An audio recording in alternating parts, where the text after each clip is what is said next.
Bonjour à tous, j'espère que vous allez bien. Je vous retrouve aujourd'hui pour continuer une série que j'ai introduite très récemment sur la chaîne. Je tenais d'ailleurs à vous remercier pour tous les retours hyper positifs que j'ai pu recevoir puisque vous avez été hyper nombreux et nombreuses à me dire oui, on veut voir d'autres déclinaisons de cette vidéo. Alors si par hasard vous l'avez loupé, je vous la laisserai bien sûr en barre d'infos ci-dessous, mais le concept est très simple. Je me suis concentrée sur une sélection de marques pour lesquelles j'ai partagé avec vous mon produit préféré. Alors parfois j'ai un petit peu triché, j'ai sorti une carte joker et je vous ai parlé de 2 références, mais dans l'ensemble je me suis vraiment concentrée sur la crème de la crème selon moi parmi les différentes marques citées. Et aujourd'hui on va partir de l'autre côté du spectre puisque dans cette première édition je vous ai parlé de marques drugstore et de produits à petit prix, et aujourd'hui je vais me concentrer sur une sélection de top marques en matière de maquillage qui sont notamment disponibles chez Sephora mais pas que.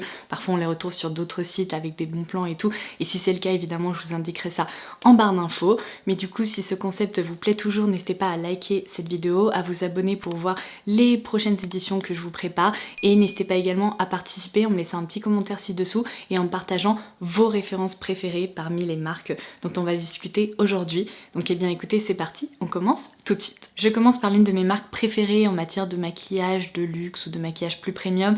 Évidemment on va parler de Charlotte Tilbury. Je comprends sincèrement l'effervescence qu'il y a autour de cette marque parce que parmi toutes les références que j'ai eu l'occasion de tester jusqu'à aujourd'hui, j'ai très rarement été déçue. Il faut dire que les packagings font rêver, que l'univers est absolument magnifique et les textures, les rendus sont vraiment somptueux. Alors, j'ai galéré pour sélectionner mon produit préféré chez Charlotte Tilbury parce qu'il y en a plein que j'utilise quasi de façon quotidienne. J'ai tout d'abord pensé au très célèbre Hollywood Flawless Filter. Et puis après je me suis dit, même si j'adore ce produit et que c'est une base de teint lumineuse hyper jolie sur la peau, il existe aujourd'hui des alternatives à des tarifs qui sont beaucoup plus raisonnables. Je pense évidemment à la référence de chez ELF dont je vous ai beaucoup parlé ces derniers mois.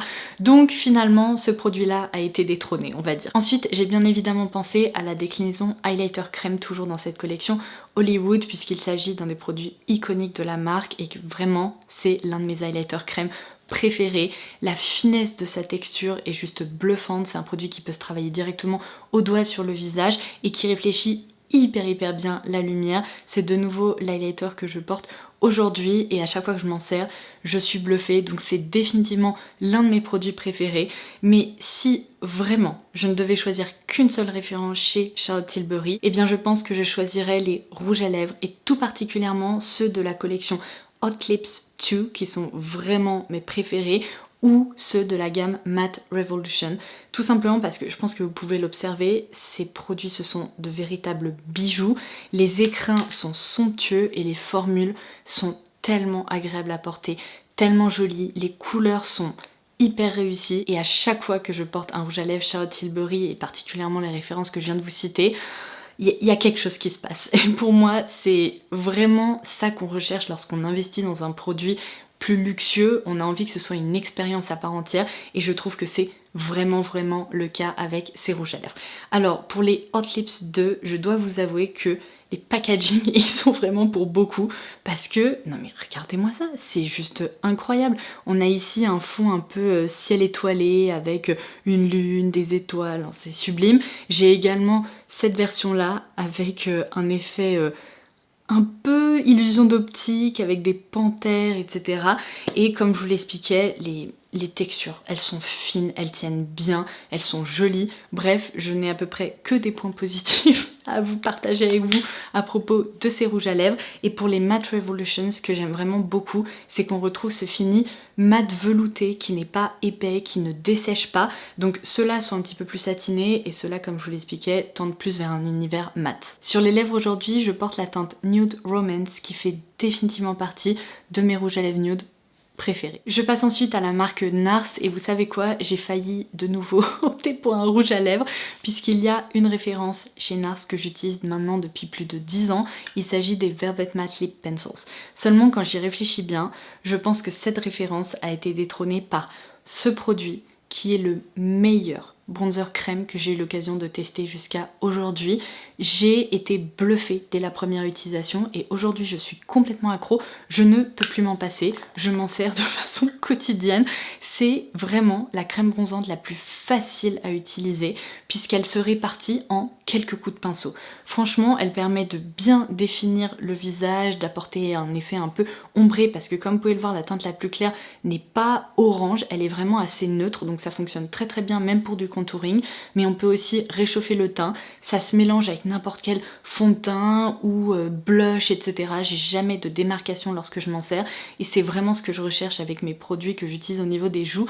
Je veux plus opter pour un effet aquarelle qu'autre chose en fait, et cette crème là correspond en tout point à mes attentes. Donc vraiment, si vous ne l'avez pas testé, essayez de guetter sur Look Fantastic parce que ce produit est souvent en rupture de stock parce que je pense qu'il est très apprécié, mais dès qu'il est de retour, souvent mon code promo LF Lodose s'applique dessus et vous pourriez l'avoir à un tarif plus intéressant. Et vraiment, c'est un produit qui mérite l'investissement. Je l'adore, je suis complètement accro. Je passe ensuite à la marque KVD Vegan Beauty et alors là, je n'ai eu aucune hésitation. Je savais que j'allais immédiatement vous parler des fards à paupières Dazzle Sticks.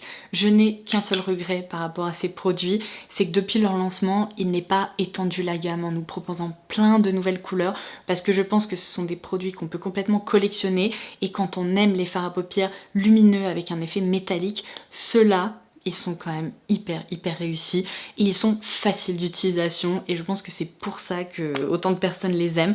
Alors aujourd'hui en fait j'ai opté pour un mélange de deux teintes. Sur la paupière j'ai utilisé cette teinte-ci qui est vraiment ma préférée, c'est la Ale Surge. C'est vraiment un champagne ultra impactant, très lumineux, parfait pour le quotidien. Et pour rehausser un peu le ras des cils et le coin externe, j'ai opté pour la teinte Lightning Strike qui est hyper jolie parce que il y a quand même des reflets un peu bronze kaki là-dedans et j'aime tout en fait, j'aime la sensation de ces fards puisqu'à l'application il y a un petit côté un peu frais, comme je vous l'expliquais, ils se répartissent facilement même au doigt et après ils se fixent, ils ne bougent plus et le côté hyper lumineux perdure toute la journée, donc ceux-là vraiment je les aime à la folie, mais je voulais quand même opter pour une petite mention d'honneur parce que je dois dire que le nouveau fond de teint sérum Good Apple me plaît beaucoup. Plus je m'en sers et plus je me dis que c'est vraiment l'un de mes produits préférés de la marque. Je le porte encore aujourd'hui et sur ma peau sèche déshydratée, il se comporte hyper bien. J'ai entendu beaucoup de bonnes choses à propos de ce fond de teint, donc s'il vous intéresse, franchement il mérite le détour et je pense qu'il mérite qu'on se penche sur son cas parce que il est très sympa. Je passe ensuite à la marque Benefit et là de nouveau mon cœur a balancé entre deux références, seulement si j'y réfléchis bien, il y en a une qui reste gagnante dans cette histoire. Donc on commence par une petite mention d'honneur. J'adore le spray fixateur dans la gamme Professional qui est le Super Setter. Je trouve que c'est un spray fixateur qui fait du super bon boulot, c'est-à-dire qu'il prolonge la tenue des produits que vous appliquez sur votre visage, mais en plus il a vraiment une propriété qui affine le grain de peau et floute les pores et sur moi je le constate vraiment quand je m'en sers, ce que je n'ai jamais constaté avec d'autres sprays. Lorsque je m'approche devant un miroir et que je regarde après avoir appliqué ce spray, eh bien j'ai vraiment l'impression, si vous voulez, que les ailes de mon nez sont plus lisses, qu'il y a un petit côté un peu flouteur mais délicat et c'est vraiment ce que j'apprécie. À chaque fois que je m'en sers, je me dis que c'est vraiment un des meilleurs sprays fixateurs que j'ai dans mes tiroirs, donc je voulais le mentionner.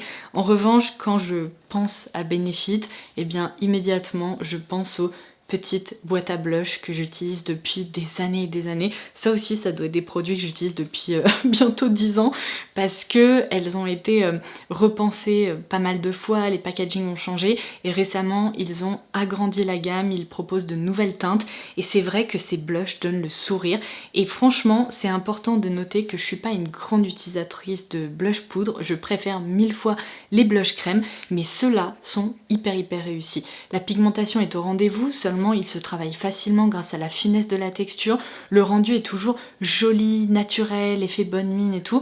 Aujourd'hui je porte la teinte Shirley sur le visage qui est vraiment une teinte parfaite que je vous recommande peu importe votre carnation parce que vous voyez c'est vraiment un pêche rosé effet bonne mine et c'est vraiment un blush hyper sympa à utiliser et en plus par expérience ces petits blushs vous accompagneront hyper longtemps.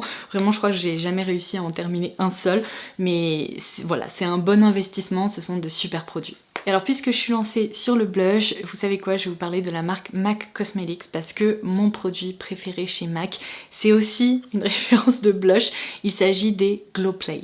Alors là, la texture est très différente puisque je peux vraiment la qualifier de texture pâte à modeler, c'est-à-dire que vous voyez, on est vraiment sur un petit dôme comme ça, et quand on appuie dedans, bah, ça laisse la trace du doigt, d'où le côté pâte à modeler. Mais ce sont des blushs qui sont sublimes sur le visage parce qu'ils laissent un côté hyper aquarelle, très très fin, qui se répartit vraiment en 2 coups de pinceau, et je trouve que le matin quand on est pressé, c'est génial de pouvoir se tourner vers ce genre de référence. Les couleurs sont hyper réussies, elles donnent toute bonne mine, il y a différentes intensités, il y a aussi différents coloris, vous savez, un peu plus rose, un peu plus pêche et tout, mais j'en ai quand même pas mal dans ma collection, et à chaque fois je me dis mais ce sont vraiment des blushs qui sont excellent. Et en plus, un truc important à souligner, c'est que malgré cette texture crémeuse un peu fraîche, eh bien ils évoluent très très bien dans le temps. Pour le moment, j'en ai aucun qui a séché ou qui a perdu en pigmentation ou dont l'utilisation n'est plus la même. Je trouve que, encore aujourd'hui, et pourtant je les ai depuis un moment, ils se comportent toujours aussi bien. Donc vraiment, ça, ce sont mes petits chouchous chez MAC. Je passe ensuite à la marque de make-up qui a été créée par Huda, donc évidemment Huda Beauty. Et c'est vrai qu'à chaque fois que je pense à cette marque, je pense aux palettes de fard à paupières qui nous sont proposées de façon très régulière, et même s'il y en a plein que j'apprécie vraiment, je dois dire que le produit dont je me sers le plus et dont je ne pourrais plus me passer, c'est la base de teint Glowish, parce que contrairement à d'autres bases de teint qui jouent vraiment sur la transparence et qui ne servent qu'à rehausser l'éclat, on va dire, c'est déjà pas mal, celle-ci elle est différente parce qu'elle est un peu plus crémeuse, plus pigmentée, et elle apporte un côté un peu plus homogène au teint en fait, et j'apprécie vraiment parce que les jours où on a besoin d'un coup de boost, ça fonctionne à merveille. Alors c'est pas un produit que je porterai seul parce que pour le coup ça apporte presque un éclat un peu métallique, un peu too much, seulement utilisé sur des zones spécifiques du visage, ou bien mélangé à un fond de teint qui manquerait d'éclat, ou bien directement sur peau nue avant d'appliquer son fond de teint, c'est vrai que le rendu est hyper joli. C'est vraiment un produit dont on constate, si vous voulez, les effets immédiatement. À chaque fois que je m'en sers, je me dis que les produits se comportent très bien dessus. J'ai jamais eu de problème avec, ils se séparent pas sur le visage, et pourtant, eh bien, il apporte vraiment un éclat qui est très joli et très réussi. Donc je l'ai toujours dans mes tiroirs de salle de bain. Et petite mention d'honneur cette fois-ci pour un blush crème mais en format stick. C'est vraiment un produit, lorsque je m'en suis servi pour la première fois, je l'ai apprécié, mais je m'en sers très régulièrement et je pensais pas que ça serait le cas. C'est le Cheeky Tint dans la teinte Perky Peach. Comme vous pouvez le voir, je l'ai bien aplati, et c'est vraiment un blush que je pourrais terminer un jour tellement je m'en sers. En fait, ce que j'aime beaucoup avec ce blush crème, c'est que contrairement à d'autres qui ont tendance à se fixer, etc., celui-ci, il reste un peu glowy, un peu crémeux sur le visage. Et en fait, il y a peu de blush qui possèdent cette propriété et qui laissent sur le visage ce côté bonne mine, un peu presque de texture humide. Moi j'aime vraiment beaucoup ça parce que ça rentre un peu dans la tendance no make-up, ça apporte de l'éclat de façon plus naturelle qu'un highlighter par exemple, et donc c'est pour ça que j'aime vraiment me tourner vers lui parce qu'il apporte ce côté bonne mine. Donc autant vous dire que ces 2 produits utilisés dans une routine teint, c'est assez magique, ça fonctionne très bien. Une autre marque que j'adore et pour laquelle j'ai testé de nombreux produits avec vous au fil de mes vidéos, c'est évidemment Natasha Denona. Et alors là pour le coup, je pouvais pas m'en empêcher. Évidemment, je vais vous parler d'une palette de fard à paupières parce que Natasha Denona mérite l'investissement pour ses fards à paupières, tout simplement parce que les textures sont vraiment géniales. Et la palette dont je me sers le plus et qui est ma meilleure recommandation pour le quotidien, c'est évidemment la Glam Palette, qui est vraiment une palette hyper complète, qui permet de réaliser des make-up qui sont plus lumineux, mais également un peu plus froids, un peu, vous voyez, taupe, gris anthracite, etc. Mais il y a de très belles options pour des smokies et des maquillages de soirée. Donc pour moi, c'est une palette multi-usage. Les fards lumineux avec un effet satiné ou métallique, ils sont très réussis, et les fards mat aussi. C'est vraiment une palette dans laquelle je manque quasiment de rien. Je regrette peut-être juste qu'elle n'ait pas inséré un fard à paupières pour le coin interne qui soit vraiment très lumineux, presque blanc givré, vous voyez. Mais dans l'ensemble, je m'en sors quand même très bien quand je m'en sers. Au pire, je détourne mon highlighter en fard à paupières pour le coin interne et j'arrive à chaque fois à réaliser de très jolis looks, et je pense vraiment que c'est la palette incontournable de Natasha Denona qu'il faut avoir dans ses tiroirs parce que elle est vraiment géniale. Je passe ensuite à la marque Chanel et c'est vrai que quand j'ai commencé à devenir un peu addict au maquillage, c'est une marque vers laquelle je me suis énormément tournée parce que depuis des années, ils nous proposent des éditions limitées qui sont absolument somptueuses, des blushs avec des formes et des highlighters avec des, vous savez, des jolis dessins en relief, etc. Mais si j'ai réfléchi bien, le produit qui ne me quitte pas depuis des années, qui pareil a été reformulé, qui a changé de nom, mais que j'aime toujours autant, c'est le rouge à lèvres Rouge Coco Flash, c'est ça? Oh mon dieu, à chaque fois je me trompe. Oui, c'est ça. Initialement, il s'appelait les Rouge Coco Shine et maintenant il porte le nom de Rouge Coco Flash. Alors déjà, bon, les packaging, c'est quelque chose quand on se tourne vers des marques de luxe comme Chanel. Heureusement, il y a de très très jolis packaging qu'on prend vraiment plaisir à utiliser. Mais ces rouges à lèvres, je vous ai déjà proposé des vidéos dédiées sur la chaîne, tellement je les aime. Ce sont pour moi des rouges à lèvres pour lesquels je n'ai jamais réussi à trouver d'équivalent parce que c'est une formule un peu hybride entre un baume à lèvres, un rouge à lèvres et un gloss, tout ça réuni. Leur rendu sur les lèvres est somptueux. À chaque fois je vous dis ça, mais quand je les porte, j'ai l'impression d'être allée me baigner dans une piscine et d'être juste ressortie de l'eau et d'avoir encore, vous savez, cette couche un peu aqueuse sur les lèvres. C'est une sensation hyper agréable. Ce sont des produits qui sont confortables, qui sont très fins, mais qui apportent un glow aux lèvres qui est somptueux, vraiment somptueux.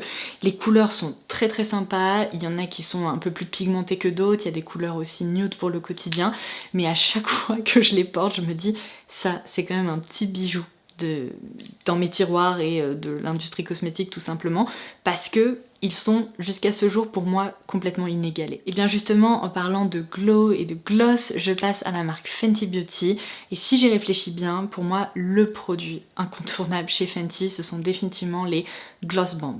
Alors je sais qu'il y a certaines teintes qui ont été dupées chez Maybelline, vous pouvez trouver des équivalents qui sont extrêmement proches. Seulement, je dois quand même souligner que Fenty, ça a vraiment été la marque qui a lancé un gloss aussi confortable, peu collant, qui tient très très bien sur la bouche et qui donne un aspect absolument sublime quoi.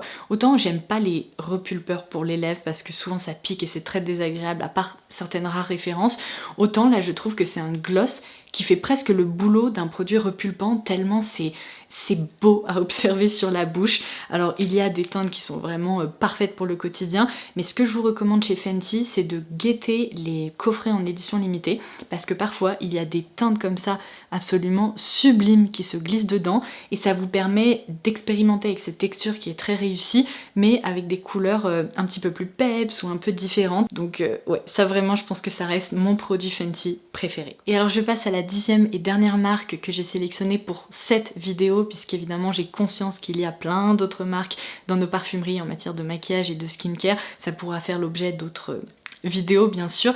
Seulement j'ai sélectionné Laura Mercier parce que c'est une marque iconique dont je me sers depuis facilement 10 ans pour elle aussi, mais ce qui est assez drôle c'est que j'ai pas sélectionné un produit justement qui existe depuis très très longtemps. Il s'agit d'un lancement assez récent mais qui m'a vraiment bluffé, et ce sont ces crayons jumbo pour les lèvres dans la gamme Petal Soft qui sont assez extra, vers lesquels je me tourne tout le temps depuis que je les ai testés, parce qu'ils sont confortables, ils sont extrêmement fins, ils teintent un peu les lèvres et ils laissent sur la bouche un rendu mat velouté mais tout en transparence. En fait c'est très très agréable, donc ça se présente vraiment sous forme d'un gros jumbo comme ça.